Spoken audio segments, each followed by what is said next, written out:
அனைவருக்கும் வணக்கம். ஒரு சிலருக்கு பெற்றோர்களால் நிச்சயிக்கப்பட்ட திருமணம் நடக்கிறது. ஒருவருக்கு காதல் திருமணம் பெற்றோர்கள் சம்மதத்தின் பேர் நடக்கிறது.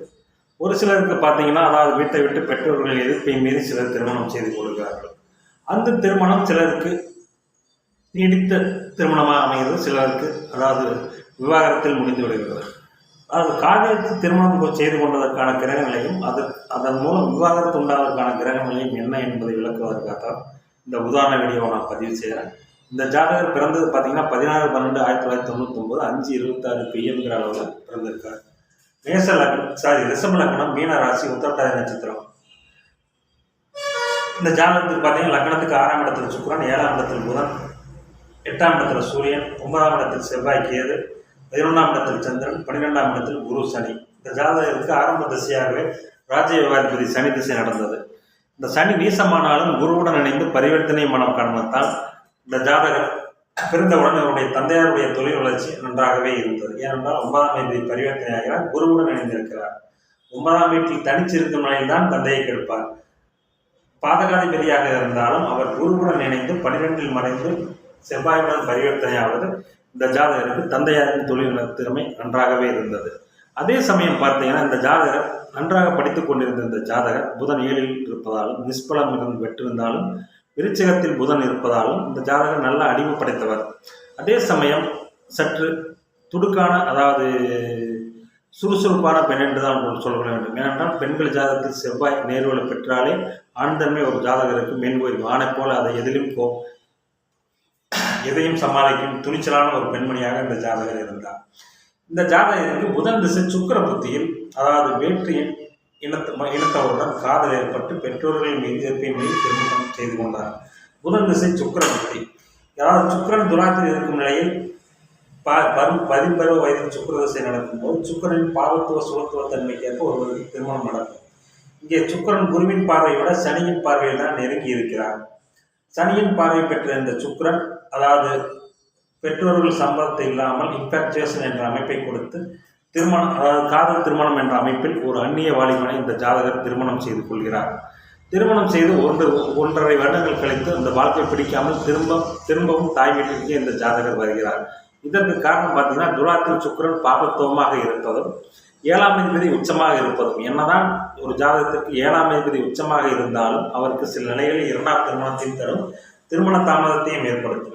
இந்த நிலையில் இந்த ஜாதகருக்கு சுக்கிரனை சனி பார்ப்பதாலும் 7ஆம் அதிபதி அங்கே உச்சமாக இருப்பதாலும் இந்த ஜாதகருக்கு பார்த்தீங்கன்னா காதல் திருமணத்தில் முறிவு ஏற்பட்டு விடுகிறது.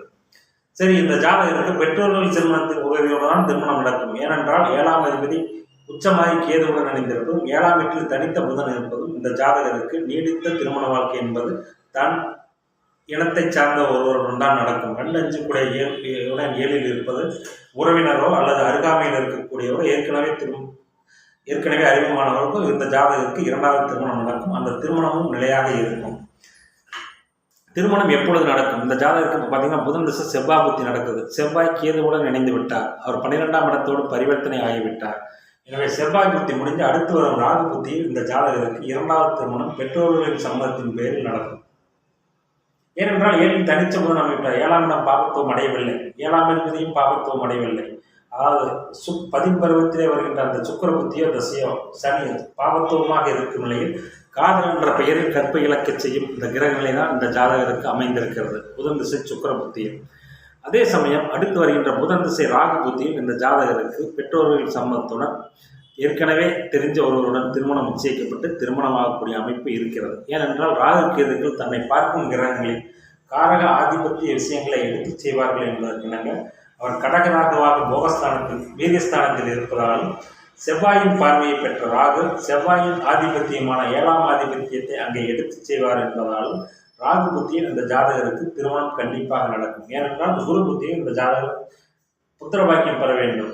அவர் ராசிக்கு 2இல் இருப்பதாலும் வர்க்கோத்தர நிலையை குரு பகவான் அங்கே அடைந்திருப்பதாலும் குருவின் மறைவுஸ்தானத்தில் இருந்தாலும் தன்னுடைய ஆண் வாரிசு தரையிடாட்டாலும் முதல் குழந்தையாக பெண் குழந்தை இந்த ஜாதகருக்கு தர வேண்டும் என்பதால்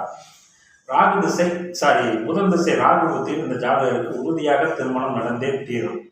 எனவே எவர் ஒருவருக்கு துலாம் பாவத்துவம் அடைந்து காதல் திருமணம் நடக்கிறதோ அல்லது 7ஆம் தேதி உச்சமாக இருக்கிறதோ அவர் திருமண விஷயத்தில் சற்று ஜாக்கிரதையாக இருக்க வேண்டும். இல்லை என்றால் ஒன்றுக்கு மேற்பட்ட திருமண வாழ்க்கை அல்லது திருமண வாழ்க்கையில் திருப்தி இல்லாத நிலை போன்றவை ஏற்படும். 7ஆம் அதிபதி பாதிக்கப்பட்டாலே அந்த வீட்டில் அந்த அதிபதியின் மூலத்திரியோன வீடு பாதிக்கப்படும் என்பதற்கிணங்க 11ஆம் வீட்டில் வளர்பிறை சந்திரன் அமைந்து 11ஆம் வீடு சுபத்தன்மையுடன் இருப்பதாலும் 11ஆம் அதிபதியை குரு வர்க்கோத்தமம் அடைந்திருப்பதாலும் இந்த ஜாதகருக்கு இரண்டாவதாக பெற்றோர்களின் சம்மதத்தின் பேரில் திருமணம் நடக்கும். அந்த திருமணம் நீடிச்சும் இருக்கும். இந்த புதன் திசை இந்த ஜாதகருக்கு புதனை 2-5 குடையவராக குடும்பம் குழந்தைகள் போன்ற அமைப்புகளை இந்த புதனை கலஸ்தரஸ்தானத்தின் வழியாக செய்வார் என்பதால் புதன் திசை இந்த ஜாதகருக்கு நன்றாகவே இருக்கும்.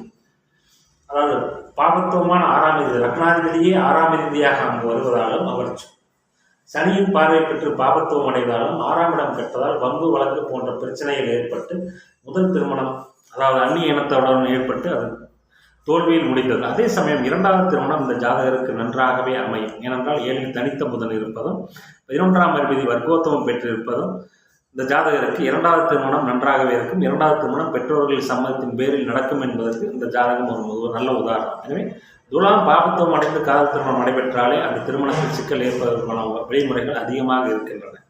அதே போல 7ஆம் அதிபதி உச்சமானாலும் திருமண விஷயத்தில் சற்று ஜாக்கிரதையாக இருக்க வேண்டும். இல்லையென்றால் ஒன்றுக்கு மேற்பட்ட திருமணங்கள் ஏற்படுவதற்கு வாய்ப்பு உண்டு என்பதை இந்த ஜாதகம் எடுத்துக்காட்டுகிறது. நன்றி, வணக்கம்.